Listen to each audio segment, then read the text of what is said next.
എന്താ വിശേഷം?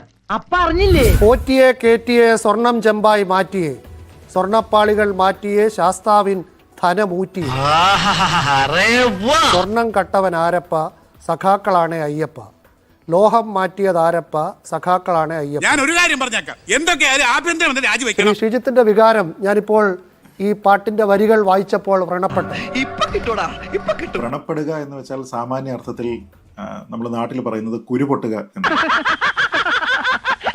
അപ്പൊ എനിക്ക് ചോദിക്കാനുള്ളത്, ഈ പാട്ട് കേട്ടിട്ട് കുരുപൊട്ടിയിരിക്കുന്ന ഏതെങ്കിലും ശരിയായ ഹിന്ദുമത വിശ്വാസി, അയ്യപ്പ വിശ്വാസി ഉണ്ടോ എന്നാണ്.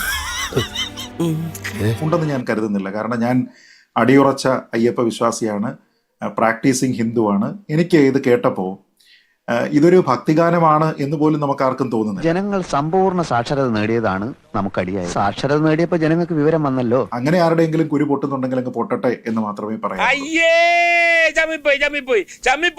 ഇതിൽ ഒരു വാക്ക് കൊണ്ടോ ഒരു വരി കൊണ്ടോ അയ്യപ്പനെ ഇകഴ്ത്തുന്നില്ല, അയ്യപ്പ സങ്കല്പത്തിന്റെ പവിത്രതയെ ഇത് ചോദ്യം ചെയ്യുന്നില്ല, അവഹേളിക്കുന്നില്ല. അതുകൊണ്ട് തന്നെ മതനിന്ദയോ ഈശ്വരനിന്ദയോ ഒക്കെ തന്നെ ആരോപിക്കുക എന്ന് പറയുന്നത് അടിസ്ഥാനരഹിതമായിട്ടുള്ള ഒരു കാര്യമാണ്. ഞാൻ പറഞ്ഞതുപോലെ ഇത് വിശ്വാസത്തിനെ കുറിച്ചുള്ള പാട്ടേ അല്ല.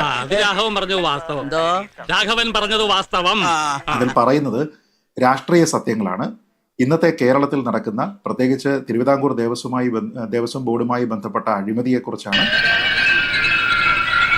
നമ്മളിത് ഈണത്തിൽ പാടാതെ, അതേ ട്യൂണിൽ പാടാതെ, സാധാരണ ഭാഷയിൽ നമ്മൾ ഇതിനെ വെറുതെ ഒന്ന് വായിച്ചാൽ, ഇതിനെ വെർബോസായിട്ട് മാത്രം കണ്ടു കഴിഞ്ഞാൽ പ്രതിപക്ഷ നേതാവ് അടക്കം പറഞ്ഞുകൊണ്ടിരിക്കുന്ന കാര്യങ്ങൾ തന്നെയാണ്. ഞാൻ പറഞ്ഞത്, ശബരിമലയിൽ സ്വർണം കട്ടപ്പോൾ CPM-ന്റെ ആൾക്കാർ ആരെങ്കിലും വിഷമിക്കുന്നതായിട്ട് ഞാൻ കണ്ടില്ല. അപ്പോൾ ഏതെങ്കിലും തരത്തിലുള്ള മതവികാരം അവിടെ വ്രണപ്പെട്ടതായിട്ട് ഞാൻ കണ്ടില്ല. അതിന്റെ പേരിൽ അറസ്റ്റിലായിട്ടുള്ള കൂടിയ സഖാക്കൾ ജയിലിൽ കിടക്കുന്ന സമയത്തും അവരെ പാർട്ടി സംരക്ഷിക്കുന്നുണ്ട്. അവരുടെ അംഗത്വം അവിടെയുണ്ട്, അവരുടെ ഔദ്യോഗിക പദവിയുണ്ട്. അതിൽ നിന്ന് പുറത്താക്കുന്നതായിട്ട് നമ്മൾ കാണുന്നു. അപ്പൊ ആ സമയത്ത് എന്തെങ്കിലും തരത്തിലുള്ള ഏതെങ്കിലും വികാരം വ്രണപ്പെടുകയോ കുരു പൊട്ടുകയോ ഒന്നും ചെയ്യുന്നത് നമ്മൾ കാണുന്നില്ല. അപ്പൊ പിന്നെ നമ്മൾ എന്താ കാണുക?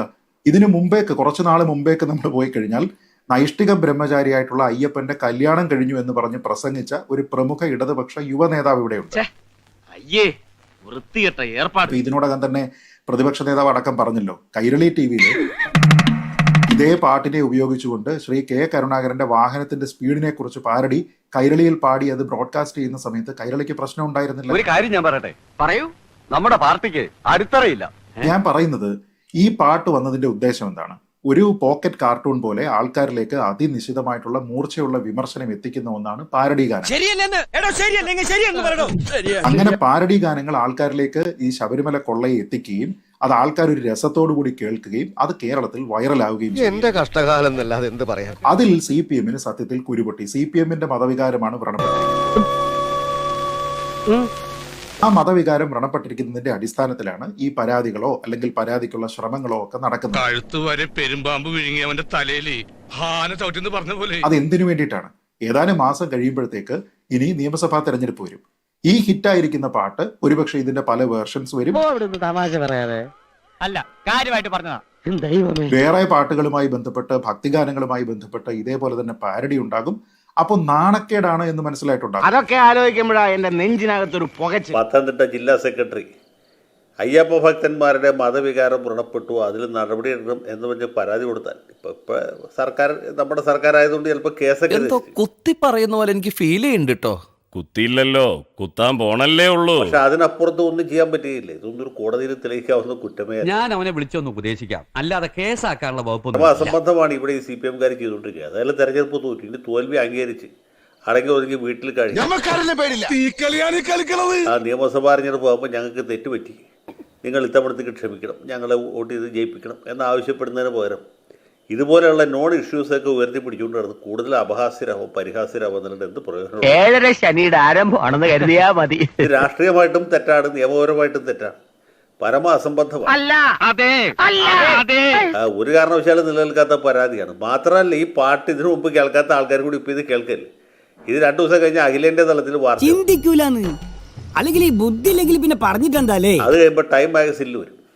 കാരണം ഇതുപോലെ ഒരു അസംബന്ധവും പൊക്കി പിടിച്ചുകൊണ്ട് ഇടതുപക്ഷ പാർട്ടി തെരഞ്ഞെടുപ്പ് കമ്മീഷൻ പോലീസിന് പരാതി കൊടുത്തു. എന്ത് ചെയ്യുന്നതിന് മുമ്പും ഒന്ന് ആലോചിക്കണം. വെറുതെ എടുത്തു ചാടരുത്. എന്താ ഇപ്പൊ എടുത്തു ചാടിയാല്? കുണ്ടി കുത്തി വീഴും. ആരുടെ മതവികാരം വ്രണപ്പെട്ടു? ആ നിരീശ്വരവാദികളായിട്ട് അഭിനയിക്കുന്ന CPM കാരുടെ മതവികാരം വ്രണപ്പെട്ടു. ഈ ശബരിമല വിശ്വാസികൾ ഏറ്റവും അധികം ഉള്ളത് നമ്മൾ ശ്രീജിത്ത് പണിക്കരെയൊക്കെ ഒഴിവാക്കി കഴിഞ്ഞാൽ അത് BJPയിലോ കോൺഗ്രസിലോ ഒന്നുമല്ല. ഏറ്റവും കൂടുതൽ ആളുകൾ ശബരിമലക്ക് പോകുന്ന CPM. പറയുന്ന കേട്ടാത്തൊന്നും ഞാനിതൊന്നും കാണുകയും കേൾക്കുകയും ചെയ്യുന്നു. അവരുടെ മതവികാരം വ്രണപ്പെട്ടു. അതുകൊണ്ടാണ് ഈ തെരഞ്ഞെടുപ്പിൽ ഇത്ര വലിയ തിരിച്ചടി ഉണ്ട്. പത്തനംതിട്ടയിലാണെങ്കിലും കോട്ടയത്താണെങ്കിലും കേരളത്തിലെമ്പാടും തിരിച്ചടി കൊടുത്തതിൽ ഒരു പ്രധാനപ്പെട്ട ഘടകം അത് ഹിന്ദുമത വിശ്വാസികൾ മാത്രമല്ല, അവൻ പറയുന്ന കാര്യങ്ങൾ കുറെയൊക്കെ ശരിയല്ല, എല്ലാ മനുഷ്യരെയും ബാധിച്ചു. കാരണം ഇത്ര വലിയൊരു കൊള്ള, പകൽ കൊള്ള, പട്ടാപ്പകൽ നടത്തും. ആരും അറിയത്തില്ല. ഇനിയിപ്പോ എന്തറിയാനാ, ഇപ്പോഴേ അറിഞ്ഞു കാണുമല്ലോ. രേഖകൾ തിരുത്തുന്നു, സ്വർണം എടുത്തുകൊണ്ട് പോകുന്നു, എടുത്തുകൊണ്ട് പോയിട്ട് തൽസ്ഥാനത്ത് ചെമ്പ് വെക്കുന്നു. ഇതുപോലൊരു തട്ടിപ്പ് കേരള ചരിത്രത്തിൽ കേട്ടുകേൾവില്ലാത്തൊരു സംഭവം. ആരാടാ നിന്നെ ഈ ദുശീലങ്ങളൊക്കെ പഠിപ്പിച്ചത്? അത് ചെയ്യുന്ന ആരാണ്? ദേവസ്വം ബോർഡിലാണെങ്കിലും ജീവനക്കാരോ താന്ത്രികോ മേൽശാന്തിയോ ആരുമല്ല. ഇത് ചെയ്യുന്നത് ദേവസ്വം ബോർഡിൻ്റെ ഉന്നത സ്ഥാനത്ത്, അത്യുന്നത സ്ഥാനത്തിരിക്കുന്ന ദേവസ്വം ബോർഡ് മെമ്പർമാരും ആ ദേവസ്വം കമ്മിറ്റി, ആ ദേവസ്വം പ്രസിഡന്റും അടക്കമുള്ള ആളുകളാണ്. ദേവസ്വം മന്ത്രിക്കും പാർട്ടിക്കും ഇതിൽ എന്ത് പങ്കുണ്ട് എന്ന് നമുക്ക് സംശയിക്കാവുന്നതാണ്. അവരെ നേരിട്ട് ബന്ധിപ്പിക്കുന്ന തെളിവുകളില്ല എങ്കിൽ പോലും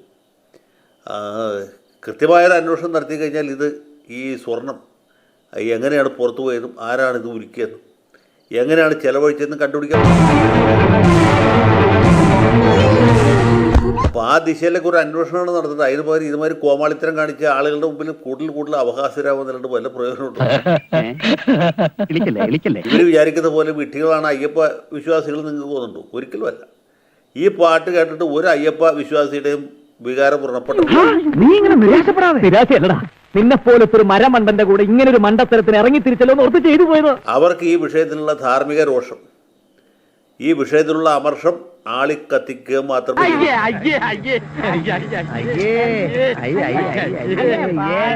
ശബരിമലയിലെ സ്വർണ്ണപ്പാളികൾ മോഷണം പോയതിൽ ഈ നാട്ടിലെ ഈശ്വര വിശ്വാസികൾക്ക് അല്ലെങ്കിൽ അയ്യപ്പ വിശ്വാസികൾക്ക് നേരത്തെ തന്നെ അമർഷമുണ്ട്, രോഷമുണ്ട്. പിന്നല്ലാതെ ഈ പാട്ട് കേൾക്കുമ്പോൾ സ്വർണം കെട്ടവരാരപ്പ സഖാക്കളാണ് അയ്യപ്പ എന്ന് കേൾക്കുമ്പോൾ ഒറ്റ കേൾവിൽ തന്നെ അതിൻ്റെ ആശയം മനസ്സിലാവും. അത് VD സതീശൻ്റെ, രമേശ് ചെന്നിത്തലയുടെയൊക്കെ എല്ലാ പ്രസംഗങ്ങളെക്കാളും എഫക്റ്റീവാണ്. അത് വളരെ പോയിന്റഡ് ആയിട്ടുള്ള അറ്റാക്കാണ്. ഇത് കേൾക്കുന്നവൻ്റെ ഹൃദയത്തിൽ ഇത് തുളഞ്ഞു കയറും. അപ്പോൾ പാട്ടെഴുതിയവനോടോ പാടിയവനോടോ ഇണം പാർന്നവനോടോ അല്ല വിശ്വാസികൾക്ക് അമർഷമുള്ളത് ആരോടാണ്? സ്വർണ്ണ കെട്ട ആൾക്കാരോടാണ്. എന്താ പറഞ്ഞത് ശരിയല്ലേ? N വാസുവിനോടാണ്, മുരാരി ബാബുവിനോടാണ്, പത്മകുമാറിനോടാണ്, ഇവരൊക്കെ സംരക്ഷിക്കുന്ന കാരണഭൂതനോടാണ്. എന്നെ സംശയിക്കരുത്. ഇപ്പോൾ കമ്മ്യൂണിസ്റ്റ് പാർട്ടി അങ്ങനെ ഈ നാട്ടിൽ പ്രചാരം നേടി നിങ്ങൾ തന്നെ കമ്മ്യൂണിസ്റ്റാക്കിയ പോലുള്ള നാടകങ്ങളും ഉണ്ടാണ്. പാട്ടമാക്കി, അതല്ലെങ്കിൽ നമ്മളൊന്ന് ഇജ്ജ് നല്ലൊരു മനസ്സിലാവാൻ നോക്ക്, ഇങ്ങനെയൊക്കെയുള്ള നാടകങ്ങൾ കൊണ്ടാണ് ഈ കലയ്ക്ക് ജനങ്ങളെ സ്വാധീനിക്കാൻ കഴിയും. അത് കമ്മ്യൂണിസ്റ്റുകാർക്ക് അറിയുന്ന പോലെ വേറെ ആർക്കറിയാം. അപ്പോൾ ആ പാട്ടുകളുടെയും ഗാനങ്ങളുടെയും പിന്നെ നാടകങ്ങളുടെയൊക്കെ തുടർച്ചയായിട്ട് കണ്ടാൽ മതി. പണ്ട് നമ്മൾ അവർക്ക് കൊടുത്തു, ഇപ്പം അവർ നമുക്ക്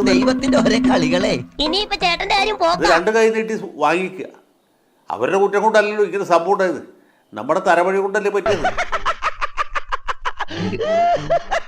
ഈ സ്വർണം പൊട്ടിച്ചത് കോൺഗ്രസ്സുകാരനോ BJPക്കാരനോ മുസ്ലിം ലീഗുകാരനെ കുറ്റം കൊണ്ടല്ലോ, നമ്മുടെ ആളുകൾ പൊട്ടിച്ചു. ആളുകൾ അത് വിളിച്ചു പറയുന്നു. അതിപ്പോൾ എന്ത് ചെയ്യാൻ പറ്റും? എനിക്കൊന്നും അറിയാൻ മേലടോ, എന്റെ തല ചുറ്റുന്നു. ഒന്നുകിൽ ആ കുറ്റവാളികളുടെ പേരിൽ നടപടി എടുത്തവർ പാർട്ടിയിൽ നിന്ന് പടിയടച്ച് പിണ്ണം വയ്ക്കുക. അതല്ലെങ്കിൽ ഇതുപോലുള്ള പാട്ടുകളെ കേൾക്കുമ്പോൾ നമ്മൾ താളം പിടിച്ച് കേൾക്കുക. അത്രല്ലേ ചെയ്യാൻ പറ്റും. കിട്ടിയല്ലോ, കിട്ടി. ഓക്കെ, നീ നോക്കിക്കോളാ, ഇനി ഒരു നിമിഷം ഞാനിവിടെ നിൽക്കത്തില്ല. ഒരു 6 ഇഞ്ച് നീങ്ങി ഒരു ചുവന്ന സ്വിച്ച് കാണുന്നുണ്ടോ? കാണുന്നുണ്ട്. ഈ സ്വിച്ചിന്റെ കാര്യമാണ്. അമർത്തിയോ? അമർത്തി.